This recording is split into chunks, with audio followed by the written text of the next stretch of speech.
말이 뭐가 됩니까? 씨가 되지요. 말이 씨랍니다.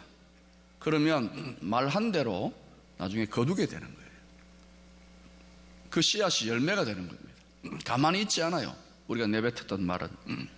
이사야서 57장 19절에는 하나님이 스스로 자신이 어떤 분인지를 계시하고 있습니다. 여러분이 한번 읽어보실까요? 시작.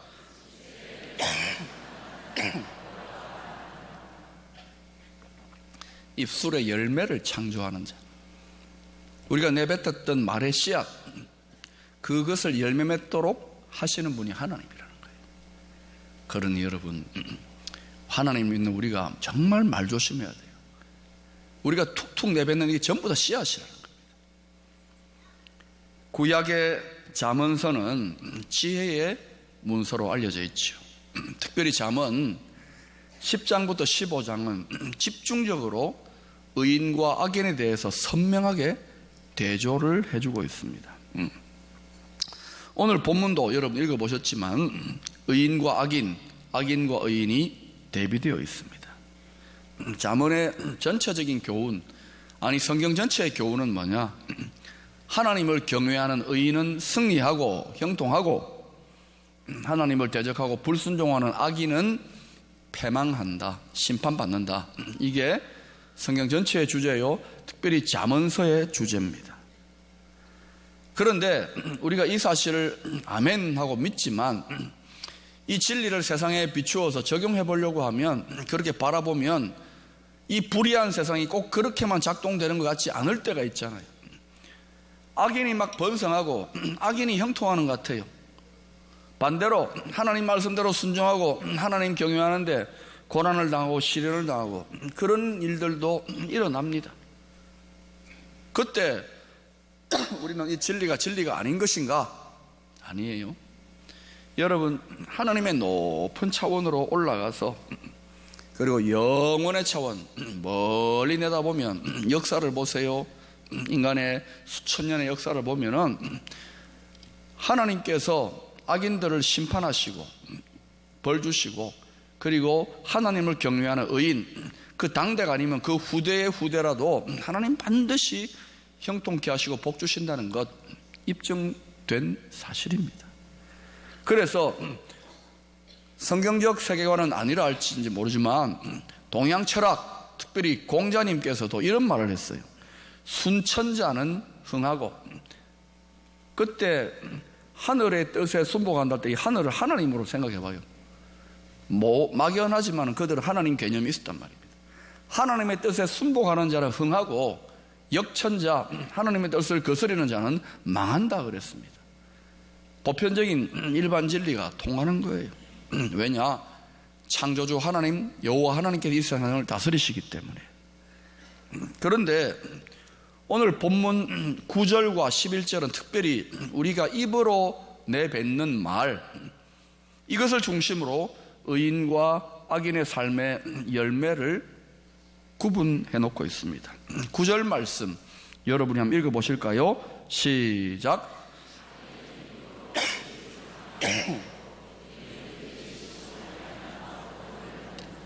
네.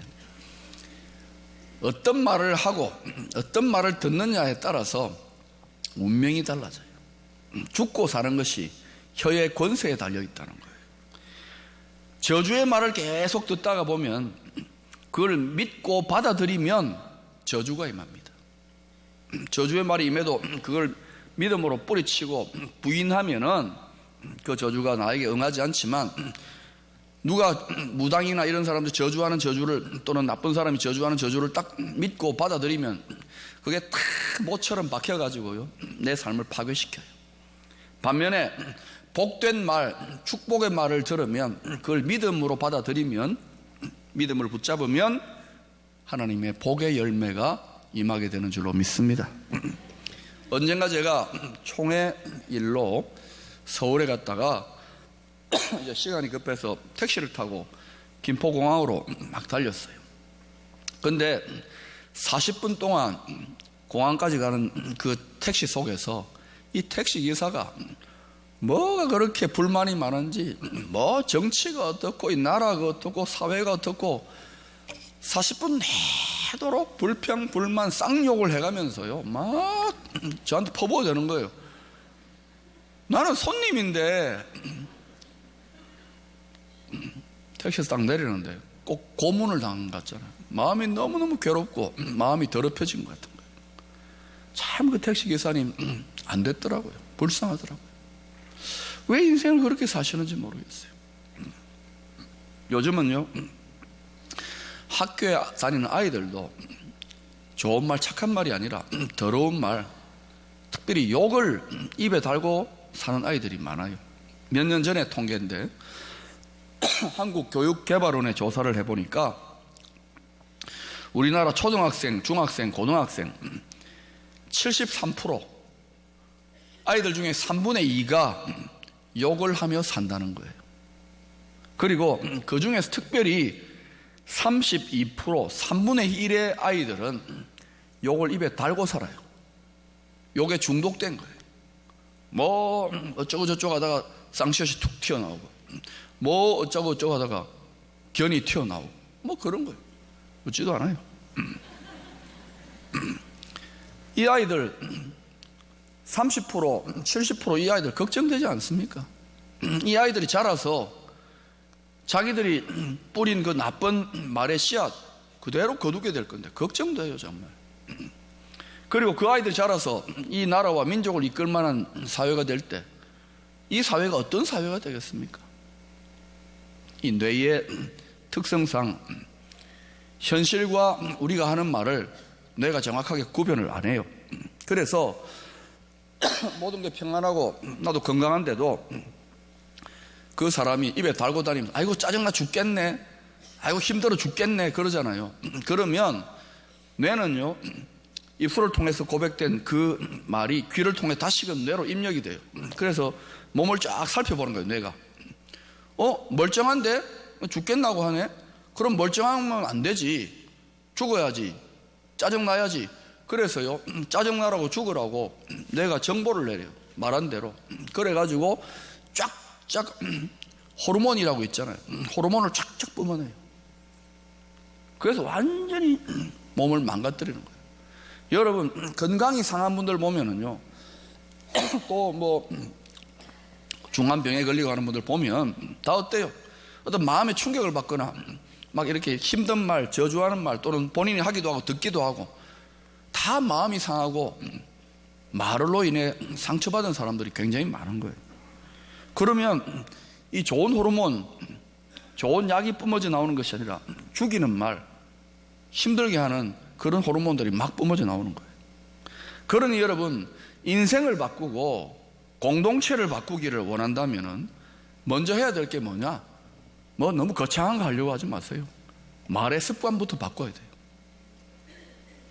하나님을 믿는다고 하면서 축복하는 용도로 주신 입술을 가지고 남을 비난하고 정죄하고 판단하고 불평하고 불만만을 막 터뜨린다면 어떻게 그 성도와 그 성도의 가정이 하나님의 크신 복을 받겠습니까?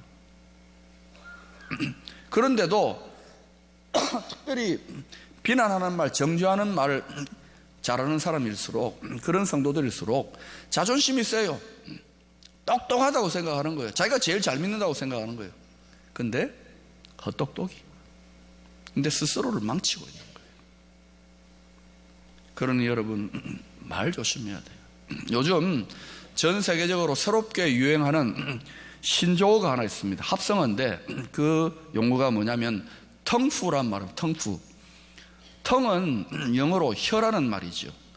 푸는 쿵푸 알죠? 중국 무술. 쿵푸의 뒷자 푸를 해가지고 혀와 무술, 중국 무술을 결합해가지고 텅푸라 그러는 거예요.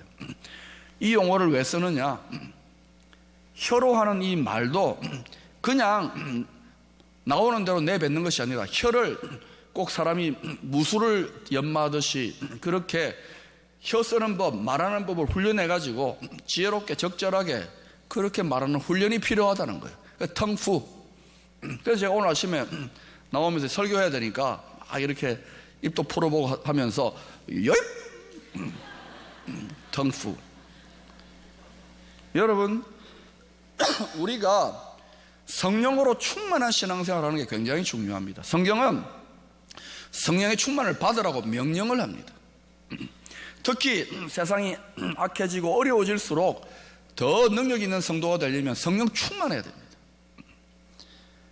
왜 성령 충만이 중요하냐? 하나님은 하나님 자신의 마음속에 있는 그 많은 말씀들이 있습니다. 축복의 씨앗들이 있다고요. 그것을 성령의 충만한 감동을 통하여 하나님의 종들이나 하나님의 백성들에게 그거를 이 세상에 나누게 하시는 거예요. 그런데 우리가 성령 충만하지 못하고 성령을 근심하게 하고 성령을 소멸하게 하고 영적으로 병들어 버리면 우리의 입에서 나오는 말이 우리 수준의 말밖에 못하는 거예요. 눈에 보이는 말밖에 못하는 거예요. 힘들면 힘들어 죽겠다. 또 자기가 좀 스트레스 쌓이고 그러면 아이고 짜증나, 이런 정도의 말밖에 못해요. 그러나 자유의 영, 모든 상황과 현실을 초월하는 하나님의 영, 성령으로 충만해지면은 하나님의 창조적 능력을 간직하고 있는 축복의 씨앗, 축복의 말씀들을 우리도 모르게 내뱉게 되는 거예요. 막 담대하게, 상황과 무관하게. 그래서 성령 충만이 너무너무 중요한 거예요. 근데 성령 충만이 그냥 오는 게 아닙니다. 열정적인 기도를 통해서, 특히 내가 힘들고 어렵고 중환병에 걸려있고 두려움과 염려가 홍수처럼 몰려올 때는 더더욱 기도 많이 해야 되는 거예요. 그러면 상황은 달라진 게 없는데도 마음에 담대함이 임하고 또 마음이 충만해져 가지고요, 입술의 고백이 달라지고 표정이 달라지는 거예요. 사랑하는 여러분, 특별히 성령으로 충만하여질 때 성령께서 은사를 주시는데 그 은사 중에 하나님의 말씀을 맡아서 전하게 하는 은사가 있습니다. 그게 바로 예언의 은사라는 겁니다. 예언은 미래에 대한 쪽집게, 점쟁이 은사가 아니고 하나님의 말씀을 맡길 예, 말씀 원자, 하나님의 말씀을 맡겨주시는 은사예요. 성령 충만한 자에게 주시는 은사입니다. 그런데 여러분이 예언 기도 받는다고 여기저기 돌아다니고 너무 그러지 마세요. 늘 일상적으로 예언의 현장이 교회 공동체 가운데 주어져 있는 줄로 믿습니다. 그 자리가 어딥니까? 바로 이 설교의 강단이에요. 예배의 현장이에요. 하나님의 말씀, 하나님과 씨름하며 우리 공동체에 필요한 말씀이 무엇인지를 붙잡고 주일마다 또 모든 공예배마다 선포하는 말씀, 하나님의 종들에게 말씀을 맡기셔서 선포하는 거예요. 그래서 여러분, 이 강단에서 예배 현장에 나올 때에 선포되는 말씀을 위해서 기도해 주셔야 돼요. 인간적인 말이 아니라 성령으로 충만해서 하나님의 마음속에 있는 것을 우리 공동체에 말씀해 달라고 기도하셔야 돼요. 목회자를 위해서. 여러분을 위해서도 기도하지만은 교회 지도자들을 위해서 기도하셔야 된다고요. 그리고 또 중요한 것은 그렇게 담대히 하나님의 말씀을 선포할 때에 성도들은 믿음으로 이것이 나에게 주시는, 우리 공동체에 주시는 하나님의 말씀이라고 믿음으로 받아들이게 될 때 그 말씀 속에 숨어있는 복된 창조의 능력이 여러분 삶에 풀어지기 시작하는 거예요. 성령 충만한 신앙생활하는 성도는 벌써 얼굴 표정이나 또는 말이 다릅니다. 여러분, 제가 표정을 한번 지어볼 테니까 충만한지 어떤지 한번 평가해 보세요. 할렐루야. 성령 충만한 성도는요, 상황과 무관하게 내 마음에 영의 충만함과 초월적인 자유함의 담대함이 임하게 되면 표정이 달라집니다. 스테판이 순교의 자리에서는 짜증나고 비명을 질러야 된다. 성령으로 충만하니까 천사의 얼굴같이 됐다 그러잖아요.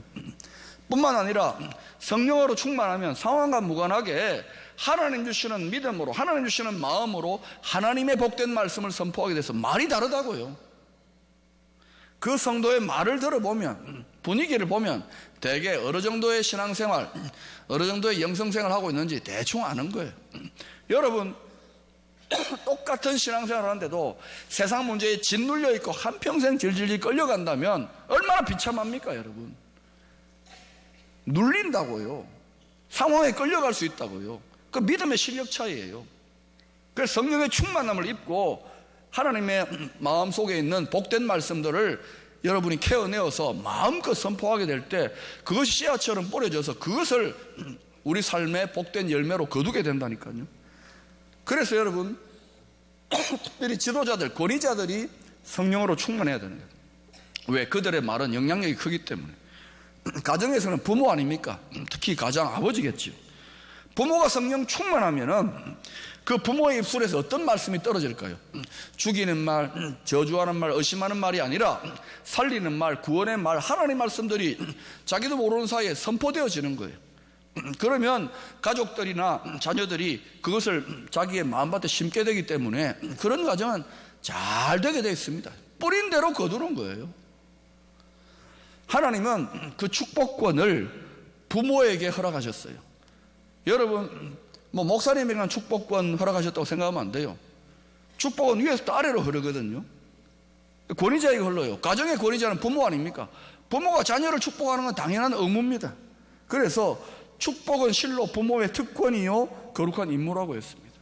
여러분 자녀를 얼마나 축복합니까? 긍정적인 말, 살리는 말.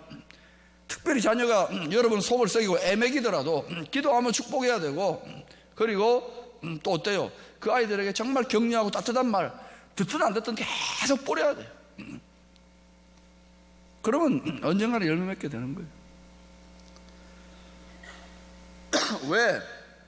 어떤 가정, 어떤 교회는, 어떤 회사는 갈수록 점점 더 약해지고 꼬이고 어려워져 가는 것일까요? 공통된 특징, 그게 뭔지 아십니까? 회사든 교회든 가정이든 힘들고 점점 꼬이는 공동체는 특징이 한결같이 영적인 분위기가 어둡습니다. 딱 들어서 보면 회사건 교회건 가정이건 사람은 영물이기 때문에 딱 들어서면 영적인 분위기를 느끼는 존재예요. 밝다, 어둡다, 생기가 있다, 침체되었다, 처졌다, 이 딱 느끼는 존재란 말입니다. 그리고 그런 공동체들일수록 문제들에 짓눌려 있습니다. 사람들의 표정이 밝지가 않아요. 말이 벌써 달라요. 불평하고 불만하고 정죄하고 패배적이고 이런 말들이 꽉 들어차 있어요. 그러면 어때요? 그 씨앗을 계속 뿌리기 때문에 그런 씨앗을 뿌려놓고 미래에 좋은 걸 기대하겠다고요? 뿌린 대로 거두는데. 그러니 여러분, 부모님들, 교회 지도자들, 그리고 각 사회 분야의 회사나 기관단체의 장들은 더더욱 힘들고 어려울 때일수록 더 성령 충만해가지고 하나님의 말씀, 살리는 말씀, 축복의 말씀들을 담대히 많이 선포할 수 있게 되기를 축원합니다. 여러분, 아무 교회나 덜컥 가면 되지. 여러분, 아무 학교나 결혼합니까? 아무 학교나 들어가고 아무 직장이나 갑니까? 아니지 않습니까? 아무 교회나 덜컥 가면 여러분 큰일 나요. 여러분이 이순재 보험은 따지지도 묻지도 않지만은 여러분의 영혼을 의탁할 교회는 따지고 꼼꼼하게 물어봐야 돼요. 정말 그런지. 뭘 따져야 되느냐? 그 교회 공동체의 성도들이 하나님 말씀들을 서로 주로 나누느냐? 완벽할 수는 없겠지만 긍정적인 말, 살리는 말, 사랑의 말을 많이 하느냐? 그리고 그 교회 강단에서 성령 충만함으로 말미암은 하나님 말씀이 담대히 살아있는 방식으로 선포되고 나누어지느냐? 교회는 말의 집이에요. 교회는 말이 통치하는 곳이에요. 어떤 말이 다스리느냐에 달려있는 거예요. 그런 공동체에 갈 때 여러분의 영혼이 살아나고 영혼이 잘됨 같이 범사가 잘되고 복이 임하는 거예요. 영국에서 4번 총리를 지낸 글래스턴 경이라는 분이 있습니다. 이분은 세계 3대 위인 중에 한 분입니다. 그런데 그가 이런 말을 했어요. 저는 너무 바빠서 시간 가는 줄 모를 정도로 바쁘게 다니고 일합니다. 그러나 제 일생에서 주일을 잊어버려서 주일 예배 빠진 일은 한 번도 없었습니다. 제가 수많은 나라 일을 감당할 수 있었던 그 내적인 힘을, 그 지혜를 공급받는 자리가 있는데 바로 주일날 예배드리며 하나님의 말씀을 받는 자리입니다. 이분은 예배의 비밀을 알았어요. 한 나라에 수상이니까 많은 교회 봉사는 못했겠지만 예배에 성실하게 임하면서 하나님 말씀을 받으려고 애를 썼던 거예요. 교회는 세상이 줄 수 없는 것을 공급하는 곳입니다. 주유소에 가면은 기름을 공급해주고 뭐 마트에 가면은 필수품을 공급해 주는지는 몰라도 교회는요, 이 세상이 줄 수 없는 영혼의 힘, 영혼의 지혜, 하늘로부터 임하는 도우심을 공급받는 자리인 줄로 믿습니다. 그래서 여러분, 하나님의 복된 말씀이 이 세상의 압력에 굴복하지 아니하고 성령으로 충만하여 선포되어지고 나누어지는 교회는 그 시대에 사람들과 가정과 또 그 사회에 엄청난 축복의 통로가 된다는 사실을 아셔야 됩니다. 오늘 본문 11절에 보면 우리가 잘 몰랐던 말씀이 하나 있습니다. 11절에 성읍은 정직한 자의 축복으로 인하여 진흥하고 악한 자의 입으로 말미암아 무너지느니라. 성읍은 도시를 말합니다. 또는 더 크게 말하면 공동체, 민족을 말한다고 할 수도 있습니다. 이 도시가 또는 민족이 악한 자의 입으로 말미암아 무너질 수도 있어요. 나라 망하는 거 간단합니다. 온 백성들이나 아주 극악한 자들이 나쁜 말을 계속 퍼뜨려가면 나라 순식간에 망합니다. 도시 망합니다. 그러나 나라가 흥하고 도시가 흥하려면 어떻게 해야 되느냐? 간단해요. 그것도 정말 하나님 보시기에 경건한 자들, 정직한 자들, 의인들이 하나님 잘 섬기는 자들이 부지런히 축복해야 돼요. 축복의 기도를 하고 축복의 선포를 하고 잘 될 것이라고 선포하고 긍정적인 말, 살리는 말, 희망의 말을 선포해야 되는 거예요. 그때 잘 되게 되어 있습니다. 베드로 사도는 믿는 우리를 왕같은 제사장이라고 했습니다. 만복의 근원이 되시는 하나님의 뜻을 따라 먼저는 우리 자신을 축복하세요. 참 너 귀하다. 우리가 겸손한 거 좋지만 마귀는요, 죄책감 같은 걸 자꾸 크게 해가지고 자학을 하게 하고 내 가지고 쓸데없다고 하는데 아니에요. 우리는 그리스도 안에서 존귀한 자인 줄로 믿습니다. 자, 오른손 들어보세요. 귀하다. 예, 착각은 자유입니다. 그러나 여러분, 하나님의 눈으로 우리를 축복하는 거예요. 아멘. 우리가 소중한 존재입니다. 하나님께. 할렐루야. 여러분 자신을 축복하세요. 그리고 가정을 축복하세요. 자녀들, 애매기는 자녀들 축복 많이 하세요. 눈물 콧물. 새벽에 자녀를 위해서 기도하는 어머님이 있어요. 내가 가서 막 기도도 돕기도 하고 그랬는데 내가 그랬어요. 야, 그놈이 나중에 제대로 정신 차리고 돌아오면 그 어머님한테 간절하고 어머니 업고 다녀야 될 거다. 그 기도, 그 눈물의 기도 땅에 떨어지지 않는 줄로 믿습니다. 씨앗을 심은 거예요. 인내의 기도, 눈물의 기도는 길지만 응답은 한순간이에요. 할렐루야. 낙심하지 마시고 끝까지. 절대 절망이 있습니까? 절대 기도, 절대 희망. 할렐루야. 만복의 근원이 되시는 하나님의 뜻을 따라 우리는 더 많이 선포해야 됩니다. 여러분 자신의 담장을 넘으세요. 여러분 가정의 담장을 넘으세요. 교회 담장을 넘어서 지역과 민족을 계속 축복하세요. 앞으로 포항당이 잘 될 줄로 믿습니다. 아시아 선교의 새로운 부흥의 진원지로 하나님께서 삼으실 줄로 믿습니다.